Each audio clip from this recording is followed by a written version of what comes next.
Good morning, students. Today we are going to resume our topic basic terms of accounting. Another term is receipts. So, receipts means the money which is received or which is receivable by selling of goods, services, or even the assets of the business. So, it is further divided into two parts. First one is revenue receipts.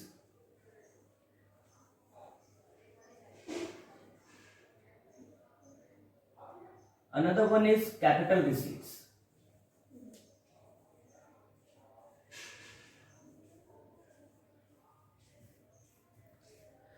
Okay, remember this is not receipt. It is written as receipt, but here P is silent. So the correct pronunciation is receipts. Revenue receipts means the money which is received or receivable by normal course of action of the business or core activities of the business. Like money received or receivable by selling of goods, services, or interest received on investment if the business has done some investment on the fixed deposits, something like that. So this is revenue receipts. Another one is capital receipts. Capital receipts means the money which is received or receivable by selling of the fixed assets of the business, like buildings, like machine. Another one is expenditure. Expenditure means it is an expense incurred or the liability expenditure made or liability incurred for acquiring the fixed assets of the business or maintaining the day-to-day expenses of the business. It is also further divided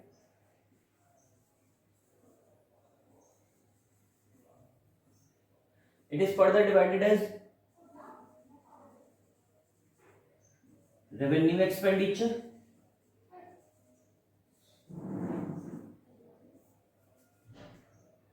capital expenditure,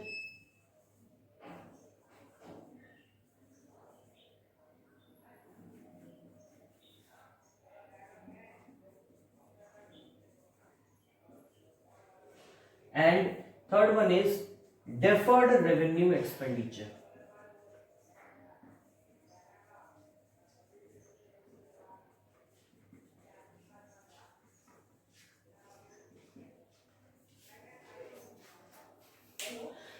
So revenue expenditure are those expenditure which are made to meet the day-to-day expenses. जैसे कि salaries हुआ, जैसे कि wages हुआ, ये क्या है? Day to day expenses है. इनको पूरा करने ये डे टू डे एक्सपेंसेस होते हैं रेवेन्यू एक्सपेंडिचर. कैपिटल एक्सपेंडिचर का मतलब होता है ऐसे एक्सपेंडिचर जो बिजनेस में फिक्स्ड एसेट्स खरीदने के लिए किए जाते हैं. फिक्स्ड एसेट्स जैसे मैंने तुम्हें बताई था आप लोगों को पहले, जैसे कि बिल्डिंग हुआ, मशीन हुआ, ये सब फिक्स्ड एसेट्स है. इनको खरीदने के लिए जो भी खर्चे किए जाते हैं वो क्या होते हैं? Capital expenditure. Deferred revenue expenditure are those expenditure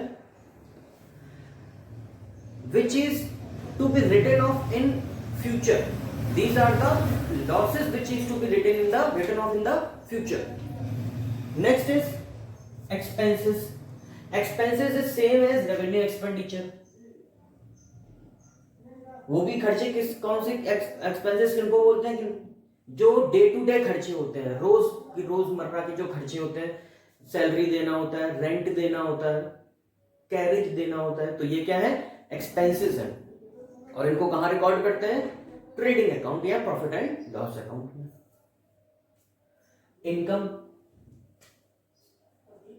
income means it is the difference between the receipts and expenses of the business. When receipts is more than the expenses of the business, it is income. And income is also divided into two parts. First one is profit, another one is gain. इससे पहले तुम लोगों को profit और gain दोनों एक ही लगता होगा, लेकिन नहीं, प्रॉफिट और गेन दोनों अलग चीज है. प्रॉफिट का मतलब होता है when the income is earned by day to day business, by core activities of the business. जैसे कि एक कंपनी है जिसका मेन काम क्या है, प्लास्टिक बीड्स को बना के बेचना, लाइक गेल का मेन पर्पस क्या है, प्लास्टिक बीड्स बना के, प्लास्टिक पॉलीमर बना के बेचना, क्लियर। तो उसको बेचने से जो भी इनकम होती है वो तो होगा प्रॉफिट, लेकिन अगर यही गेल ने कहीं पर इन्वेस्टमेंट किया, किसी दूसरी कंपनी के शेयर्स खरीद लिए, वहां से डिविडेंड मिल गया, वहां से इंटरेस्ट मिल गया, तो ये होगा उनके लिए गेन, क्योंकि वो अनसर्टेन है। That means profit is certain but gain is uncertain, clear. Next one is loss. तो लॉस क्या होता है, जब बिजनेस के एक्सपेंसेस बिजनेस की रिसीट्स से ज्यादा हो जाए तो वो होते हैं losses. Next is purchase.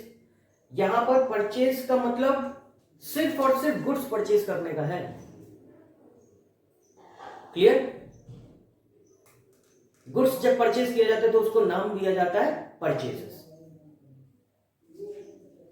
Purchase return means जो गुड्स खरीदने के पर्पज से परचेज किए थे वो कहीं ना कहीं डिफेक्टेड निकल गए, या अनडिजायरेबल गुड्स हैं जिसकी डिमांड नहीं की थी वो भेज दिया है, तो उन गुड्स को जहां से खरीदा उनको वापस भेजते हैं, तो वो क्या होता है, परचेज रिटर्न। सेल्स। सेल्स मतलब जो गुड्स बेचे हैं, किसी को गुड्स बेचना, उसको बोलते हैं sales. It is a basic term, you might have known this, but remember this, in accountancy sales means sales of goods and services only, not the sales of assets. Sales means sales of goods and services. And last one is sales return.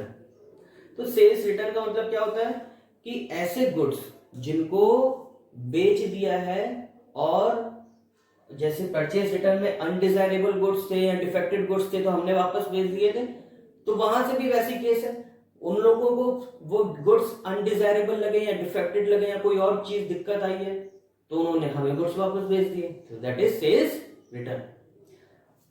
Sales return is also known as, it is termed as also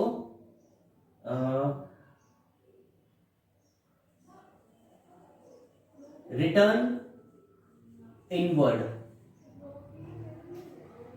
इसको क्या और बोलते हैं, return inward. और purchase return को बोलते हैं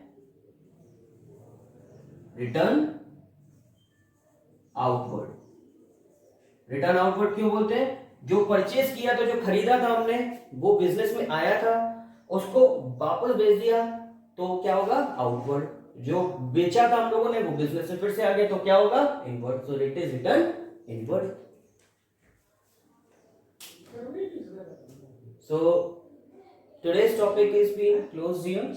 If you have any doubt, you can comment on it. Thank you.